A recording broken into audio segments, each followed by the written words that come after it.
नमस्कार दोस्तों, अमेठी के जिस हत्याकांड ने प्रदेश सहित पूरे देश में एकदम हाहाकार मचा दिया है। लोग सदमे में आ गए हैं। कैसे ही एक परिवार के पति पत्नी और 6 साल की बेटी के साथ 1 साल की मासूम को भी उस हत्यारे ने नहीं छोड़ा। आखिर क्या है इस हत्याकांड के पीछे की पूरी कहानी? क्या प्यार, सेक्स और धोखा और पति पत्नी के बीच में कोई वो आ गया? आखिर इस हत्याकांड के पहले चंदन वर्मा क्या सोचता रहा? क्या पूरी रात वो सो सका? क्या करता रहा चंदन वर्मा? आज हम आपको बताएंगे पूरी डिटेल उसके मानसिक स्थिति की। कैसे एक व्यक्ति इतना बड़ा हत्यारा बन जाता है कि वो ये भूल जाता है कि जिस व्यक्ति को वो मारना चाहता उसके साथ वो मासूम की भी हत्या करने जा रहा और उसके सर पे एक पिशाच सवार हो जाता है। नमस्कार दोस्तों, मैं आलोक कुमार शाही आज पूरी तरह से आपके सामने अमेठी की हत्याकांड का एक एक पक्ष का विश्लेषण करूंगा। पहले मैं आपको घटना बता देता हूं। अमेठी के शिवरतनगंज थाना क्षेत्र के अहरवा गांव में सुनील वर्मा, पत्नी पूनम, 6 साल की बेटी दृष्टि और 1 साल की बेटी सोनी के साथ ये रहते थे। सुनील वर्मा जो कि प्राइमरी स्कूल में एक सहायक शिक्षक थे। ये मूलतः रायबरेली के तिलिया कोट के रहने वाले थे और इनकी नियुक्ति अमेठी के पनहोना गांव में हुई थी और ये अमेठी में रहने चले आए थे। अब ये तो हुई घटना का एक पक्ष, लेकिन हम जानते हैं घटना का दूसरा स्याह पक्ष जिससे यह दर्दनाक हादसा जुड़ा हुआ है। दरअसल सुनील की जो पत्नी थी पूनम भारती, उसका जो कहा जाता है, जो अब घटनाएं जो छन के आ रही हैं, जो अतरंगी फोटो निकल के आ रहा है, इसका जो संबंध था पहले चंदन वर्मा नाम के एक व्यक्ति से था और ये संबंध बहुत गहरे थे। पहले सुनील वर्मा जो कि शिक्षक थे, जिनकी पत्नी पूनम थी, ये रायबरेली में रहते थे। लेकिन चंदन वर्मा के बार बार आ जाने से पत्नी पूनम के साथ उनने कई बार ऐसे कंडीशन में देख भी लिया था। तो उन्होंने, चूँकि एक शिक्षक थे और सुलझे हुए व्यक्तित्व थे, तो उन्होंने ये सोचा कि अगर हम रायबरेली से अमेठी आ जाते हैं तो थोड़ी सी दूरी बढ़ जाएगी और शायद चंदन वर्मा परेशान करना बंद कर दे। लेकिन चंदन वर्मा के सर पे तो पूनम का भूत सवार था। वो पूनम को छोड़ने को तैयार नहीं था। वो रायबरेली से फिर अमेठी तक आने लगा और रोज़ पूनम से मिलने लगा।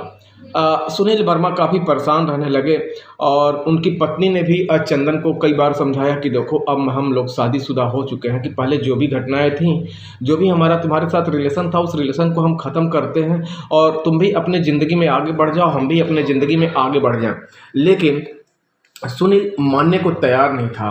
वो, उसके पास कुछ फोटोग्राफ्स थे, कुछ वीडियोस थे, जैसा कि लोग बता रहे हैं। और रायबरेली की गदा जो गांव है, जहां पे बाद में पूरी डेड बॉडी गई और पूरा गांव शोक में डूब गया, वहां के लोगों ने भी बताया कि चंदन वर्मा के पास कुछ ऐसे तस्वीर थे जिसके आधार पे वो लगातार पूनम को ब्लैकमेल करता था, टॉर्चर करता था।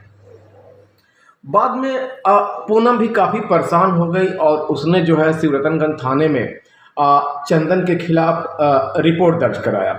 रिपोर्ट में उसमें उसके ऊपर SC/ST एक्ट भी लगा और अत्याचार निवारण अधिनियम 1986 की धारा भी उसके ऊपर पोस्ट की गई। लेकिन कुछ दिन के बाद ही, शायद पुलिस ने मामले को गंभीरता से नहीं लिया, मैं पुलिस के ऊपर दोषारोपण नहीं कर रहा हूँ, कुछ दिन के बाद ही वो रिहा होकर बाहर आ गया और उसे लगा कि मैं अब और शक्तिशाली हो गया हूँ, शायद इसके अलावे पुलिस इन घटनाओं पे कुछ नहीं करेगी। उसने सुनील को भी धमकाना शुरू कर दिया और सुनील की पत्नी को भी टॉर्चर करना शुरू कर दिया। उसके मुलाकात का सिलसिला लगातार बढ़ता रहा। अब इस घटना से सुनील भी परेशान था, पूनम भी परेशान थी। लेकिन अब इस घटना का जो दूसरा पहलू आता है, जो चंदन वर्मा के व्हाट्सएप स्टेटस को देखने के बाद, कि कैसे ये आदमी क्या एक नॉर्मल व्यक्ति था या एब नॉर्मल व्यक्ति था। वो एक मेंटल था, साइको था। अगर वो साइको नहीं होता तो क्या 1 साल की बेटी और 6 साल की बेटी को गोली से भूनने के पहले वो सोचता नहीं कि हाँ मुझे उसकी माँ को मार देना है या उसके पिता को मार देना है, लेकिन किसी का भी पत्थर दिल कलेजा एक राक्षस और एक पिशाच भी 1 साल की बेटी के ऊपर गोली चलाने के पहले 100 बार सोचेगा। लेकिन चंदन वर्मा उस रात को सोया नहीं, पूरी रात वो जागता रहा और उसने अपने व्हाट्सएप पे एक स्टेटस शेयर किया कि कल 5 लोग मरेंगे। 5 लोगों में उसने अपने को भी जोड़ के रखा था। मतलब संदीप की हत्या की जाएगी, पूनम भारती की हत्या की जाएगी, उसके बेटी जो 6 साल की है दृष्टि और 1 साल की बेटी, और मैं खुद अपने को मार लूँगा। घटना के दिन वो पहुंचता है 3 अक्टूबर को। सुनील, उसकी पत्नी, दोनों बेटियां अपने घर में हैं, खुश हैं, किसी तरीके से घटना से उबरने का प्रयास कर रहे हैं। अचानक चंदन वर्मा पहुंच जाता है, गुस्से से आग बबूला और पागल, और उसने फायरिंग झोंक दी। 4 गोली वो सुनील वर्मा को मारता है, 3 गोली पूनम भारती को मारता है, 1 गोली दृष्टि को मारता है और 1 गोली 1 साल की बिटिया को भी मारता है। अब जरा देखिए, दोनों बेटियों के हाथ में चॉकलेट था, कुछ पैसे थे, तो इससे पुलिस ये अंदाज़ा लगा रही है शायद चंदन आया था, उसने बातचीत भी किया था, बच्चों को चॉकलेट भी दिया था, पैसे भी दिया था, फिर उसने अचानक कुछ कहा सुनी हुई होगी और फायरिंग झोंक दिया और 4 लोगों की नृशंस हत्या कर दी। पूरे परिवार को उसने नेस्तनाबूद कर दिया। दोस्तों, इस घटना को बताने का मेरा ख्याल ये नहीं था कि हम आपको परेशान करें या मेंटल रूप से परेशान करें या आप मानसिक रूप से डिस्टर्ब हैं, लेकिन मेरे कहने का मतलब ये होता है कि एक आदमी को इतना मैच्योर होना चाहिए कि अपनी प्राइवेट लाइफ और प्रोफेशनल लाइफ को अलग करके देख सके। चंदन वर्मा और पूनम भारती के जो भी रिलेशन थे वो शादी के पहले थे। चंदन वर्मा अगर इस चीज़ को एक्सेप्ट कर लेता कि अगर पूनम अब सुनील की हो चुकी है, उसकी शादी दूसरे से हो चुकी है, अब हमें उसको छोड़ देना चाहिए, तो ये रिश्ता शायद दोस्ती के रूप में बदल के वो जीवन भर चला सकता था।